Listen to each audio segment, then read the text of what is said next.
கோத்தகிரியின் முக்கிய குடிநீர் ஆதாரமாக உள்ள ஈளாடா தடுப்பணை முழு கொள்ளளவை எட்டியுள்ளதால் பொதுமக்களும் விவசாயிகளும் மகிழ்ச்சியடைந்துள்ளனர். நீலகிரி மாவட்டம் கோத்தகிரி மற்றும் அதன் சுற்றுவட்டார பகுதிகளான ஈலடா, கைகாட்டி, புதூர் உள்ளிட்ட கிராமங்களுக்கு முக்கிய குடிநீர் ஆதாரமாகவும் விவசாயத்திற்கு ஏற்ற நீர் ஆதாரமாகவும் ஈலடா தடுப்பணை உள்ளது. பருவமழைக்கு முன்பே இந்த தடுப்பணை தூர்வாரப்பட்டதால் கடந்த 2 வாரங்களாக பெய்து வரும் கனமழை காரணமாக முழு கொள்ளளவை எட்டியுள்ளது. இதனால் 10க்கும் மேற்பட்ட கிராம மக்களின் குடிநீருக்கும் மலை பயிர்களின் விளைச்சலுக்கும் பயன்படுத்தும் வகையில் இருப்பதாக விவசாயிகள் தெரிவித்துள்ளனர்.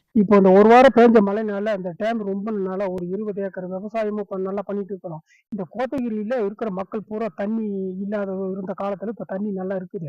இந்த மழை பெஞ்சதுனால எங்களுக்கு ரொம்ப சந்தோஷமா இருக்கிறோம். விவசாயில கொஞ்சம் மகிழ்ச்சியா இருக்கும். ஈலடா தடுப்பணை நீரால் வரும் காலங்களிலும் குடிநீர் தட்டுப்பாடு ஏற்படாது என்று கோத்தகிரி சுற்றுவட்டார பொதுமக்கள் கூறியுள்ளனர். உடனுக்குடன் செய்திகளை தெரிந்து கொள்ள சன் நியூஸ் பெல் ஐகானை கிளிக் பண்ணுங்க.